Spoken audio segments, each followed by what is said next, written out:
PSSI memilih 2 pemain keturunan Indonesia di posisi striker, itu akan lebih baik. Jadi biar saja mereka berkompetisi di depan. Memang sih banyak yang akan kembali memperdebatkan, waduh ini nanti chance untuk para pemain lokal tertutup ya, gak mungkin dong. Kalau ada pemain kita yang bermain di dalam negeri ini bagus, ya kenapa enggak mereka juga dimainkan. Seperti Rizky Ridho, stabil kan performanya. Jadi selama bisa perform, menurut saya gak ada masalah.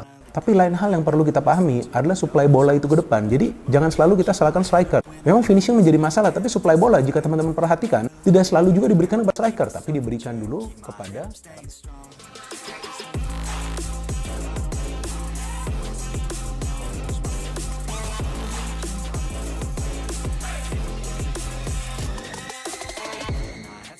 Kenapa? Ada 2 yang bagi proses, Pak. Ada 2 yang diproses. U17 masih kekurangan pemain, U20 masih kekurangan, senior pun masih kurang. Kalau kita lihat, kita belum punya striker yang cukup dominan menjadi penggedor. Gitu. Mas Hilger fix Pak. Saya belum salaman. Belum salaman juga belum tahu. Ada 2 ya Pak, benar Pak. Kenapa? Ada 2 yang bagi proses Pak. Ada 2 yang diproses. Bangun pagi langsung gemetar. Media Asia bocorkan naturalisasi Tisdalingga dan Hairul Ridwal, Timnas Auto menggila ke-501 ronde 4. Pagi ini, jagat sepak bola Indonesia kembali diguncang oleh kabar besar yang langsung jadi perbincangan hangat di berbagai lini media sosial dan media massa Asia. 2 nama besar pesepak bola keturunan Indonesia yang bermain di Eropa, Tisdalingga dan Hairul Ridwal, dikabarkan tengah menjalani proses naturalisasi dan segera akan bergabung dengan skuad Garuda untuk tampil di ronde keempat kualifikasi Piala Dunia 2026 zona Asia. Kabar ini pertama kali dibocorkan oleh salah satu media olahraga ternama asal Asia Timur, yang menyebutkan bahwa proses administrasi dan dokumen kedua pemain sudah hampir rampung. Jika semua berjalan lancar, keduanya diprediksi akan menjalani debut resmi bersama Timnas Indonesia pada pertandingan perdana di ronde keempat yang akan digelar pada bulan September mendatang. Menurut laporan eksklusif tersebut, Tisdalingga, striker tajam milik Bologna, sudah menyelesaikan sejumlah dokumen penting yang berkaitan dengan status kewarganegaraan Indonesia. Sumber dalam laporan itu juga menyebutkan bahwa Dalingga telah melakukan komunikasi langsung dengan Ketua Umum PSSI, Erick Thohir, dan menyatakan keseriusannya untuk membela Merah Putih. Sementara itu, Hairul Ridwal, gelandang bertahan serbabisa yang kini memperkuat Crystal Palace di Premier League Inggris, juga dilaporkan telah menyetujui semua tahapan awal dalam proses naturalisasi. Bahkan, kabarnya ia sudah menyampaikan surat pernyataan resmi kepada Federasi Sepak Bola Belanda (KNVB), bahwa ia tidak akan memperkuat timnas Belanda lagi dan siap fokus membela Indonesia jika dipanggil.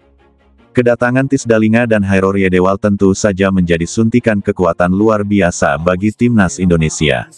Dalingga dikenal sebagai striker klinis dengan insting gol tinggi. Ia mencetak lebih dari 15 gol di musim terakhir Ligue 1 bersama Toulouse, dan bahkan sempat menarik minat klub-klub besar Eropa seperti Sevilla dan Napoli. Kecepatan, positioning, dan finishingnya yang tajam menjadikannya striker impian bagi skuad manapun. Di sisi lain, Hairul Ridwal adalah pemain bertipe versatile yang bisa bermain di berbagai posisi, mulai dari gelandang bertahan, bek tengah, hingga bek kiri. Ia dikenal memiliki kualitas umpan yang akurat, kemampuan membaca permainan yang cerdas, serta pengalaman bermain di salah satu liga paling kompetitif di dunia.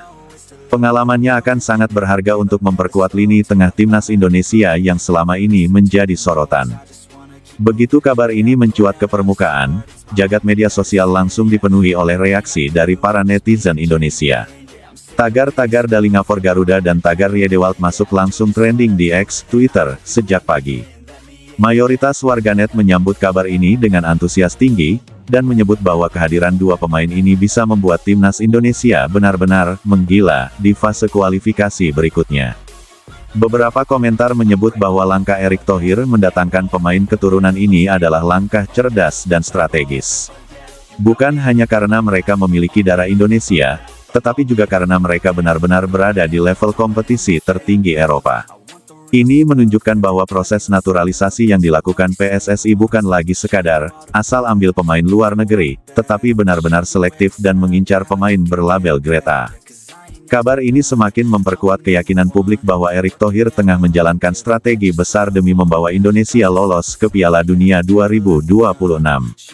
Setelah sebelumnya sukses membawa nama-nama seperti Rafael Struijk, Ivar Jenner, Sain Patinama, dan Justin Hubner, kini Dalinga dan Riedewald menjadi amunisi baru yang berpotensi mengubah wajah sepak bola Indonesia secara signifikan. Bahkan menurut sejumlah analis, jika proses naturalisasi ini rampung dan dua pemain tersebut langsung tampil di ronde keempat, maka Indonesia akan memiliki tim dengan level kualitas tertinggi sepanjang sejarahnya.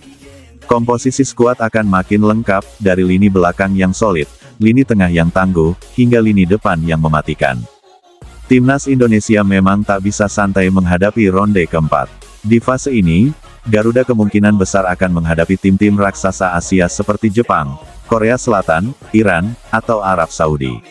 Untuk itu, kedalaman skuad dan kualitas individu setiap pemain akan sangat menentukan.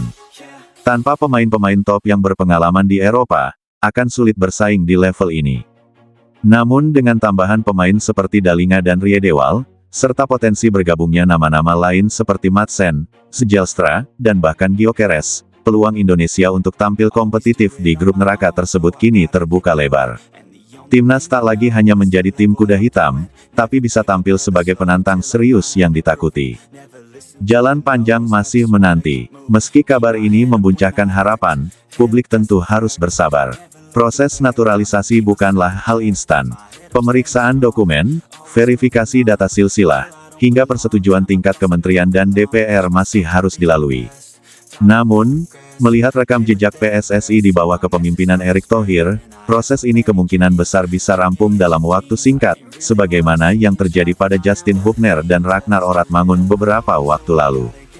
Tak hanya itu, kabar dari Kemenkumham dan Kemenpora yang turut mempercepat jalur khusus untuk atlet prioritas nasional seperti Dalinga dan Riedewald juga menjadi angin segar.